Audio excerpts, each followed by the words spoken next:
तो last episode के and पे हमने देखा था कि मोटू गुईवैंग और माया किन्नन के दरमियान में फाइट हो रही होती है। तो एक तरफ से यहाँ पर डेमिगॉड राम के 4th लेवल का बंदा और दूसरी तरफ से माया किन्नन जो डेमिगॉड राम के 2nd लेवल पर है। तो माया किन्नन जो होता है वो उसे आसानी से पछाड़ रहा होता है, जिसकी वजह से मोटू जो होता है वो काफी गुस्सा होता है। तो मोटू साथ उसे कहता है, लड़के चलो ये बात तो मानने लायक है कि तुम्हारे पास 2nd लेवल पर होने के बाद भी इतनी पावर है, लेकिन क्या तुम यहाँ पर मेरी ब्लड पावर का मुकाबला कर पाओगे। और इसी के साथ ही वो अपनी ब्लड पावर्स को वहां पर रिलीज करता है। जैसे वो ब्लड जोन में चला जाता है तो उसकी पावर जोर से बढ़ जाती है और इसी के साथ उसका और जबरदस्त पावर प्रेशर निकलता है। तुझे देखकर सभी लोग कहते हैं कि अब यहाँ पर लड़का किन्नन मरने वाला है, क्योंकि ये यहाँ पर इसकी ब्लड लस्ट और ब्लड की पावर को बिल्कुल भी नहीं हरा पाएगा। मिस मो वहाँ पर सोच रही होती है किन्नन जो कर सकता है, किन्नन के लिए बिल्कुल ही मुश्किल नहीं है। मोटू जंप करते हुए आगे बढ़ता है और अपने हैमर से मार किन्नन के ऊपर अटैक करता है, लेकिन किन्नन बड़ी आसानी से उसके अटैक को ब्लॉक कर लेता है और कहता है कि लगता है कि तुम यहाँ पर हैरान हो रही हो कि मैंने तुम्हें कैसे ब्लॉक कर लिया, क्योंकि असल में यहाँ पर मेरी इंटरनल एनर्जी तुम्हारी इंटरनल एनर्जी से बहुत ज्यादा है। तो वो किन्नन को किक मारता है, लेकिन हमारा किन्नन पीछे की तरफ हट जाता है, किक को अवॉइड कर लेता है और इसी के साथ ही मोटू की ब्लड की पावर भी एग्जॉस्टेड हो जाती है, यानी वो खत्म हो जाती है।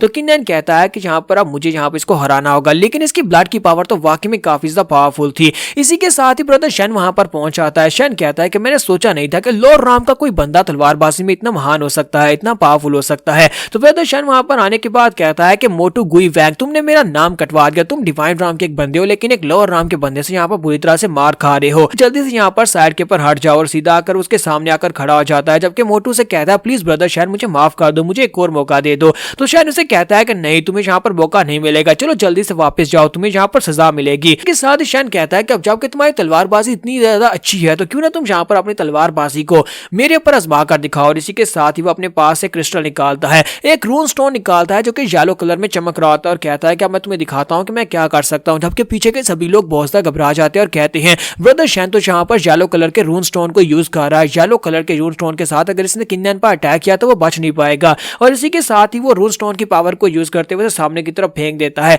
उसे सामने की तरफ थ्रो करता है तो उसके अंदर जबरदस्त एनर्जी निकलती है। तो वो एनर्जी वहां किन्नन की तरफ आगे बढ़ी होती है, किन्नन वहां पर से हट नहीं पाता। इसी के साथ ही सिस्टर मोस के सामने आकर खड़ी हो जाती है, अपनी तलवार के साथ उस रून स्टोन की डायरेक्शन को चेंज कर देती है। तो वो रून स्टोन जो होता है वहां पर से काफी सारे डिसाइपल्स को लगता है पीछे दीवार पे जाकर लगता है। तो वहां पर टोटल 3 दीवारें होती है और तीनों के अंदर एक बहुत बड़े होल हो जाते हैं। देखकर वो सभी लोग बहुत ज्यादा हैरान होते हैं और कहते हैं कि येलो कलर का रून स्टोन तो बहुत ज्यादा पावरफुल है, जबकि हमारा किन्नन भी ये सोचकर बहुत ज्यादा हैरान हो रहा था कि अगर जब मुझे हिट होता है तो फिर तुम्हें बच नहीं पाता। मिस्टर मो वहां पर आने के बाद उस लड़के शैन से कहती है कि तुम एक बहुत ही घटिया इंसान हो, तुम यहाँ पर डिवाइन राम के होने के बाद लॉर्ड राम के साथ आकर पंगा ले रहे हो और तुम्हें ये नहीं दिखाई देता कि तुम इस वक्त गॉड राम के 5th लेवल पर हो, जबकि तुम इस लड़के जो कि लॉर्ड राम से 2nd लेवल पर उसके साथ फाइट कर रहे हो। जबकि शैन उसे कहता है कि आज यहाँ पर तुम बीच में आ ही गई, मुझे पहले से पता था कि तुम लॉर्ड राम के सभी कीड़े वक्त करने पर एक दूसरे के साथ मिल जाओगे, अभी भी यहाँ पर डिवाइन राम की प्रेस्टीज को नहीं समझ सकती। ब्रदर शैन कहता है कि मुझे यहाँ पर तुम्हारे जैसे लॉर्ड राम के और ज्यादा लोगों से फाइट नहीं करनी हो, ना ही मैं तुम्हारे जैसे लॉर्ड राम के और ज्यादा लोगों को इस डार्कमैन लिस्ट के अंदर देखना चाहता हूँ।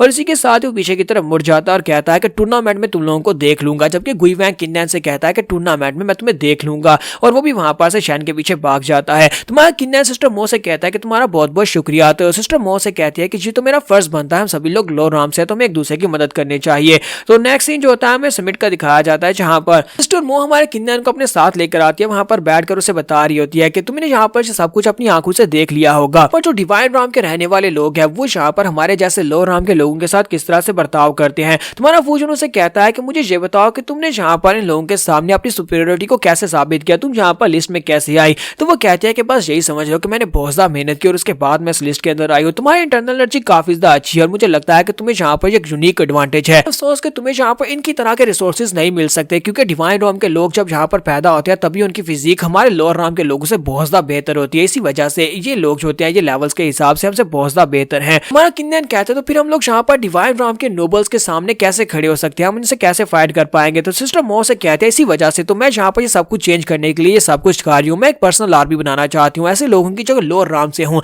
हम लोग यहाँ पर बैलेंस क्रिएट करना चाहते हैं ताकि लॉर्ड राम के लोगों की भी यहाँ पर इज्जत हो। साथ ही मैं उन बूढ़े खूसट लोगों को ये सबक सिखाना चाहती हूँ कि यहाँ पर सभी लोग एक दूसरे के बराबर हैं। तो किन्नन कहता है कि तुम किन की बात कर रही हो। तो वो कहती है मैं यहाँ पर उन 4 एल्डर्स की बात कर रही हूँ, जहाँ पर टोटल 4 एल्डर्स हैं जो कि सिर्फ और सिर्फ डिवाइन राम से पर्सनल डिसाइपल्स को एक्सेप्ट करते हैं। अगर लॉर्ड राम का बच्चा कितना ही एक्सेप्शनल क्यों ना वो उसे अपना डिसाइपल नहीं बनाएंगे, और उनके पास जितने डिसाइपल्स हैं डिवाइन राम के वो सारे एक्सेप्शनल हैं। इसी वजह से वो चारों एल्डर्स की धाक यहाँ पर बहुत ज्यादा है, तो कभी भी नहीं चाहेंगे कि लॉर्ड राम के लोग आगे आए। तुम्हारा किन्नन कहता है तो फिर तुम यहाँ पर नंबर 4 तक कैसे पहुंच गई। तो वो उसे कहती है कि यहाँ पर सिर्फ और सिर्फ 4 एल्डर्स नहीं है जो पर्सनल डिसाइपल्स को चूज कर सकते हैं, बल्कि एक और बंदा भी है जो पर्सनल डिसाइपल्स को चूज कर सकता है, वो इस सेक्टर का मास्टर है। तो वहाँ किन्नन कहता है कि तुम जहाँ पर मास्टर गू की बात कर रही हो, तो वो कहती है हाँ मैं उसी की बात कर रही हूँ, क्या तुम उससे मिल चुके हो? वो एक बहुत ही अच्छे इंसान है, उन्होंने यहाँ पर पर्सनली मुझे अपना डिसाइपल इसलिए चूज किया था ताकि मैं यहाँ पर बैलेंस क्रिएट कर सकूँ। वो यहाँ पर चाहते हैं कि चारों एल्डर्स को सबक सिखाया जा सके, लेकिन डायरेक्टली वो इन्हें सबक नहीं सिखा सकते क्योंकि चारों एल्डर्स की कंबाइंड पावर सेक्टर मास्टर से भी ज्यादा है।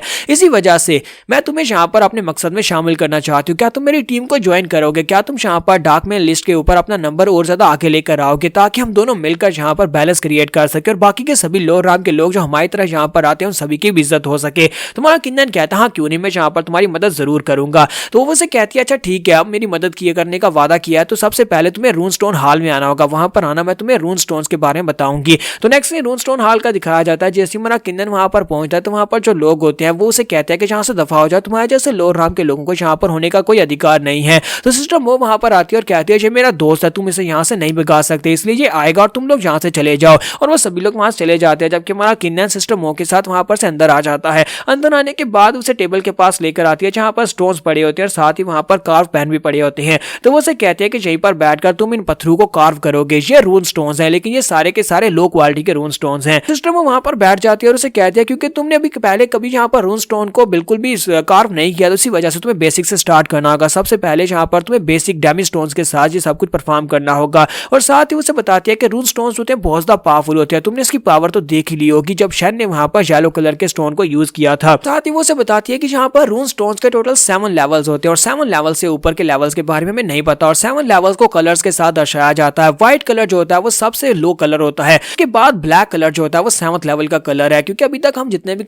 स्टोन्स देख चुके हैं वो सिर्फ और सिर्फ ब्लैक कलर तक ही जा चुके हैं। यहाँ पर इन स्टोन्स के ऊपर जो लिख कर इस स्टोन को यूज करोगे, इसी के साथ वो उसी की पावर को इमिट करेगा। अगर तुम यहाँ पर आइस की पावर को यूज करना चाहते हो, फायर को यूज करना चाहते हो, अर्थ को यूज करना चाहते हो, इस तरह तुम इनको डिफरेंट पावर्स के साथ यूज कर सकते हो, लेकिन पहले तुम्हें इसके ऊपर कार्विंग करनी होगी। सबसे पहले यहाँ पर अपने पेन को यूज करो, अपने पेन के अंदर अपनी इंटरनल एनर्जी को इम्ब्यूट करो। तुम्हारा किन्नन बड़ी आसानी से उसको इम्ब्यूट कर लेता है। तुम सिस्टर मो से कहते हैं तुम बाकी सभी लोगों से बहुत ज्यादा बेहतर हो, कई डिसाइपल्स को तो यहाँ पर महीने लग जाते हैं पेन के अंदर एनर्जी को इम्ब्यूट करने में। तुम्हारा किन्नन जो होता है वहां पर सोच रहा था कि अब कैसे यहाँ पर पेन के अंदर कार्विंग करूं। तो इसी के साथ ही सिस्टर मो आगे बढ़ती है और उसके गले में बाहर डालकर उसे कहती है मैं तुम्हें बताती हूँ कैसे करना है, जबकि हमारा किन्नन वहां पर शर्मा रहा होता है। और इसी के साथ ही वो उसके स्टोन के ऊपर आइस लिखती है और कहती है अब जहां पर इसे सामने की तरफ थ्रो करके तुम्हें दिखाती हूँ। और वो स्टोन को सामने थ्रो करती है तो वो जाकर सामने दीवार पर लगता है, वहां पर एक धमाका होता है। किन्नन कहता है तो वाकई में कमाल हो गया, मैं भी ये कर सकता हूँ। और इसी के साथ ही वो भी वहां पर अपने पत्थर के ऊपर आइस लफ्ज लिखता है और कहता है मेरा स्टोन भी यहाँ पर रेडी है, अब देखो इसके अंदर से लाइट निकल रही है। तो सिस्टर मो से कहती है चलो ठीक है, अब तुमने यहाँ पर अपना पहला स्टोन कार्व कर लिया, अब जरा इसे हिट करके देखो। किन्नन कहता है कहीं ऐसा ना हो कि तुम्हारी दीवार टूट जाए, क्योंकि मुझे लगता है ये काफी ज्यादा स्ट्रॉन्गर है। तो सिस्टर मो कहती है नहीं, ये दीवारें नहीं टूटेंगी, ये बहुत ज्यादा स्ट्रॉन्ग है, तुम यहाँ पर इसको ट्राई करके देख सकते हो। तुम्हारा किन्नन अपने रून पावर को यूज करते हुए सामने की तरफ उसे हिट करता है तो दीवार के अंदर छेद हो जाता है। ये देखकर सिस्टर मो काफी हैरान होती है और कहती है तुम तो वाकई में बहुत ज्यादा टैलेंटेड हो। सिस्टर मो वहां पर सोच रही होती है कि लगता है कि इस लड़के के पास बहुत ही स्पेशल कोई बॉडी है, जिसकी वजह से ये लड़का बड़ी आसानी से यहाँ पर इन रून स्टोन्स को भी यूज करना जान गया है। बहुत ही जल्दी ये रून स्टोन्स के मामले में शैन से भी आगे निकल जाएगा। और एपिसोड 177 का एंड होगा और नेक्स्ट एपिसोड में देखेंगे कि हमारा किन्नन रून स्टोन्स के साथ और कितनी पावर्स को हासिल कर पाएगा।